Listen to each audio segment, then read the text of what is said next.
Hey guys, it's me here again, the crazy French guy. Well, where can we start about this?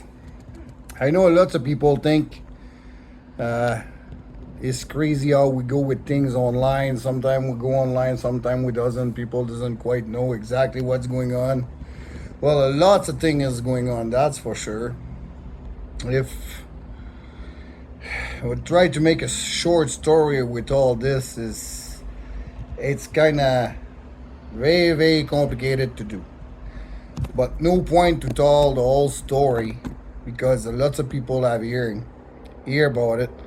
Lots of people have see some consequences of it. But it's extremely complicated. For just make a story short, I'm just gonna focus for a period of time from April to now. Because like some people know I went back to Quebec for a period of time, needed a break on all that story, and I came back. Since then, lots of things have happened. Well, like everybody knows, the more important focus we have right now it's exposing all the lie and all the mistake have happened with my daughter for the past 17 years, and it's what you have lead us to a total breakdown when we more the year was passing, more the lie was there, more cover up, and always more and more, and that have lead us to a breakdown.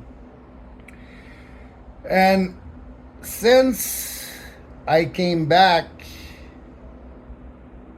even more lie have been added on, and they start to become very hard to deal with. We don't sleep at nighttime. For my case, basically right now, I basically doesn't get out of Lisa's apartment. Lisa goes see Anna on a regular basis. Before I used to go with her, uh, but lately you have a chain and event to I don't feel to get out too much. And in the past week and a half, lots more lie have happened. Mid-school mistake have been done. One, two was fairly serious. The second, not too bad, but still the lie they all the same. We're supposed to be advised when some mid-school situation happened with my daughter, and we realize we're not been advised like we're supposed to be, or the truth has not been told to us.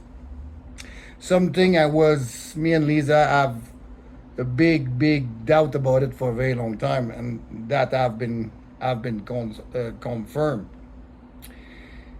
But it's very confusing to explain all this. Today we have a meeting to. It was very confusing. Before I talk about that meeting, I think I'm gonna explain what's happened since I'm back from Quebec in April. I'm back from Quebec, we have a small conversation with social services. We have one court appearance. It went not too bad, and my visit with Anna at the Children's Stollery Hospital has been authorized. Again, I went to a few visits, and one incident happened. I will not go on detail, but it was quite serious. And of course, my temper flare up, and I lose my visitation again. And I think it was few days after that, we have another court appearance. And that is when the thing have went a little bit south. To explain what's happened on that day, I said I will not go on detail with what's happened at the Children's Stollery Hospital with my daughter when I lose my temper and I lose my visitation again. What's happened? I walk in that room that morning. You have the LPN and the RN there at the time. I will not name any name. I walk in my daughter's room right away. I notice her face doesn't look quite right, and her stat monitor doesn't look like right. Her low heart, she have extremely low heart rate. Her discoloration was starting. Basically, she was going vagal. It's like a drop of heart rate due to having her rate full of secretion. But that was happening right underneath the nose of the mid school team, right there. Of course, I get extremely upset. Sorry, my mouth gets extremely dry. And I do what I have to do for my daughter, suction a big amount of secretion. That's why she was going vagal. That is some mid-school term to some people may not understanding. But it was a serious situation, and everything have been completely ignored. Then of course I was upset, and meeting have been set up with the manager of the unit at the Children's Stollery Hospital then. And of course, it was not, you have not went like it was supposed to, and I get upset again and I leave. And we have a court date after this. Try to focus on what is our stressor. To social services ask us to identify our stressor. We'll make sure we can work on them and make sure when we're gonna get our girl back, we're gonna have work on our stressor. But our stressor is the mid-school mistake they refuse to acknowledge. And by refusing acknowledging them, they cannot get better. Then those stressors, they're always there. And we get always mad for the same thing. Then when we show up in court, other than focusing on the problem, because the goal right now is make sure my daughter can breathe all day long. But they refuse to see that way. They don't want to even talk about it. Then we show up in court. I'm all upset about what's happened at the Children's Stollery Hospital a few days prior. And they seriously don't want to get the point. Then I get upset and I went right down in the middle of the courtroom and look at each and every one lawyer and every worker from social services and ask, the only way you guys can understand what my daughter go through is one of you can put your neck voluntary in that end, and I'm gonna squeeze for a little while. And before your legs give up, I will release. That is the only way you guys can actually understand what you put my daughter through when you refuse to listen what we tell you guys. But nobody want to talk about this. Then that have stopped every single piece of communication between us and social services. No more talking, no more call it negotiation or whatever they want to call it, to try to build an agenda to bring the girl back home. Everything have stopped right there. And keep trying talking to them, sending them email, and Lisa asking your lawyer some information and never getting the information. And on the same time on the email, Lisa's was asking them what we're gonna need to do is you go have tell you for a long time is even willing to go as far and get arrested if we cannot discuss about what is really matter, the mid-school mistake and what have lead us to a mental breakdown. Sorry, too much of a big plate of spaghetti, I guess. And from there, like I said, everything have stopped. Lisa have emailed her lawyer, hey, can I find out some information what's going on? Emailing almost every day, no answer. And of course, few events happen. I have having a bad period of time. Then we decide to go to the river, and I get arrested, whatever the reason for I get arrested, like I said I will.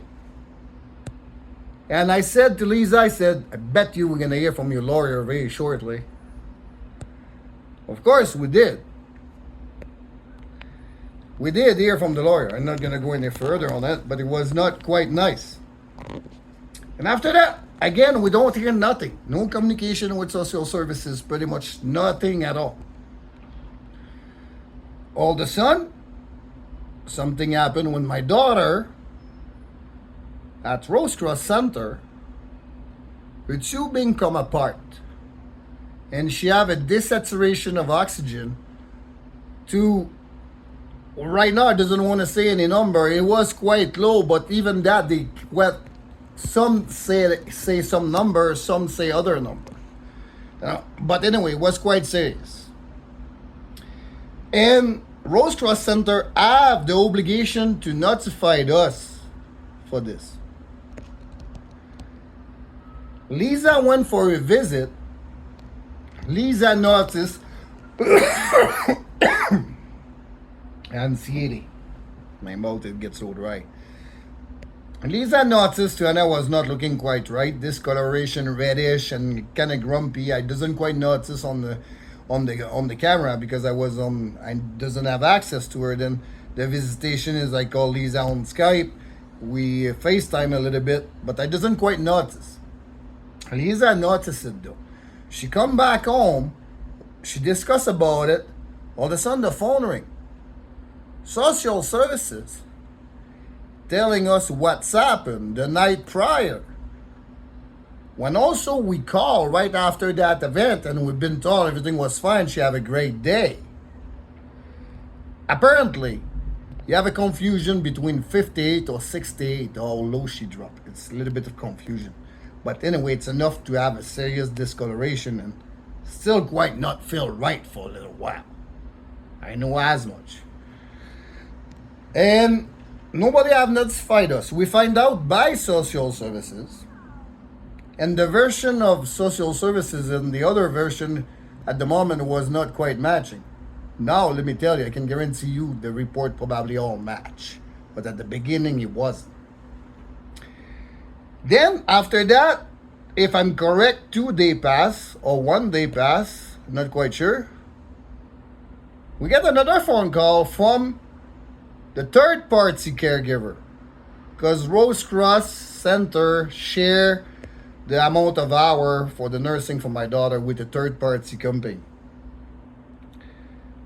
We get a phone call from the manager of that third-party company to clarify the incident to just happen that morning. Then anyway, I'm not going to go in detail, and she want to ask what's happened. That's not a very big deal. She dropped, but it's not been a big drop. But the point is we're supposed to be notified for this. Then we finish the conversation with the third-party company. We hurry up to hang up the phone. Lisa called Rose Cross Center. Hi Lisa, how's it going? Oh, I have a great morning. She's at 95, but we just applied the oxygen in case. But other than that, she have a great morning. Oh, doesn't quite match with the phone call we just get 15 minutes ago. And those things, they have been consistent over the past 14 months. Consistent. And after this, that is when it come interesting, because after I get bit arrested, remember I get arrested on prior in that story, or receive an email to, well, basically, we will not get the girl back. And all of a sudden, those two incidents happen, and they said they're going to set up a meeting. Yes, we wanted the meeting, but first of all, we wanted to discuss, have a full mid-school debriefing to what occurred during those two events and why we have not been told the truth and what we're going to do to prevent that to happen again. Plus, when we asked the question around who was in the room when the disconnection of her tubing happened, the answer is quite vague because apparently some nurse went in break. They are not quite sure if the RPN was in break or it was the LPN in break. And when the LPN of the third company go in break, they are not quite sure who is responsible to cover the break of that nurse. And who is responsible to pay the bill for that break time. I don't care about billing. I seriously don't. The only thing I want is to have somebody by the side of my daughter 24/7 to put those two being back together if they popped out. Who's paying the bill? That is way above my pay grade. I don't even know why that subject is bring up to me. Should be all clarified between Rose Cross Social Services and the third party nursing and maybe Alberta Healthcare. But billing, I don't care about it. I want to make sure my daughter's breathing. I don't know if it makes sense to you, but it does make sense to me. Then we wait all that time for a meeting to supposed to be happening today. We've been cranked up for 5 days to find out what the heck is going on. They have a meeting this morning. Right away the meeting start like, okay, that person have only 9 minutes. Ooh, that start good for a guy with a temper like mine. Make me seriously believe you care about the situation a lot. When the meeting start, okay, that person have only 9 minutes.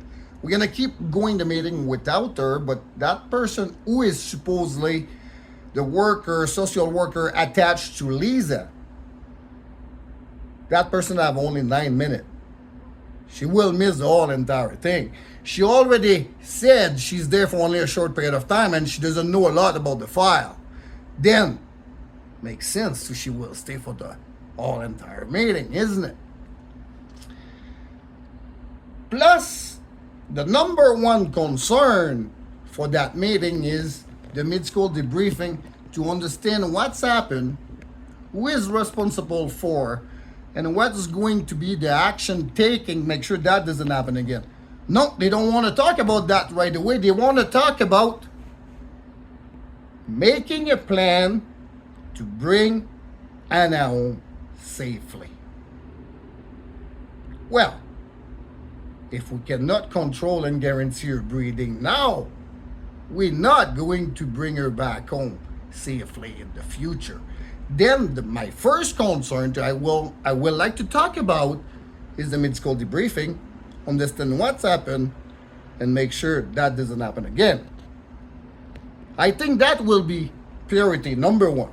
And if we can secure this, we're going to be able to go a little bit more further. But for being able to get there, is when my voice starts shaking. The people who do mistake need to admit them and tell the truth about it. That is where we're not going nowhere. And we never went anywhere with that for 15 years. And they told me, you need to stop getting frustrating about it and follow the due process to get there and prove your point using the due process. When the documentation about the situation do not match the situation, do not match the action, what do you want to do? What do you have left when the documentation has not been truly reflecting the event? You have nothing left for due process. And why, when we walk in the merge with my daughter for the past 17 years, they told us every little detail about what's happened between now and few hours or few days prior she gets sick, and prior you called at 911. They want to know all those details. Very important to find out what they need to do and take the decision on consequences to save my daughter's life. But when it's reversed though, we try to show them every single step, and we know what they have went wrong and we know what they have to do to fix it. They tell us all those little details don't really matter. Confusing, isn't it? Can you imagine how confusing it is for the court system? Lawyer, judges, very smart people, no damn doubt about it, but absolutely zero mid-school knowledge. And the people who they rely to, they are the same professional to we have our disagreement with, to we try to make them understand to certain way they take care of Anna is not acceptable. Look, let's be honest. Children's Story Hospital have saved my daughter's life many times. I wear their shirt on a regular basis. We buy them on a regular basis. That's not the question. Amazing building, no damn doubt about it. But some people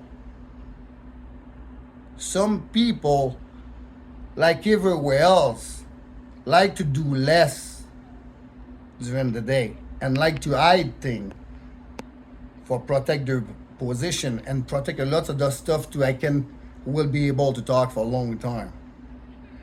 Lots of people know about this, but again, they rely on professional because they have no clue and they have nobody qualified to prove them wrong. One big battle for the past 14 months with social services is we say, and I need a medical lawyer, not a family law lawyer. Just that alone, we cannot pass our point. Then follow the due process. And they ask me to calm down my temper. They make me pass like my temper is not acceptable. But at the same time, they want to ignore all this, and they try to tell us the meeting for today was supposed to be a plan to bring the girl back home. Look, they hasn't talked to us for 2 months and a half. Zero communication. And all of a sudden they won't make a plan to bring. Doesn't make sense to me. It just doesn't. But anyway, that was, if you have a sneeze. And anyway, I just want to say, yes, of course, we have our part of a responsibility in there, but the situation don't make sense. It just doesn't. And we're going to fight it all the way to the end. And unfortunately, to be able to fight it all the way to the end, I understand a lot of parents understand what we live through. But we lose everything for that situation. And I do not care whatsoever. I'm going this way. And since the truth is not going to be tall, now, I have a big fish at the other end of the line called social services. And he's the bigger fish I never caught. And I have no intention to lose it. I want them with me the day we're going to bring Anna home. I want them to supervise what's going on with home care. And I want them in my back pocket the first hospitalization we're going to have with Anna. For they can actually see and note what actually is going on. Tell you, I have a fish at the other end of the line and I'm not losing that fish. And that fish is called social services. Have a good evening, guys. Talk to you later.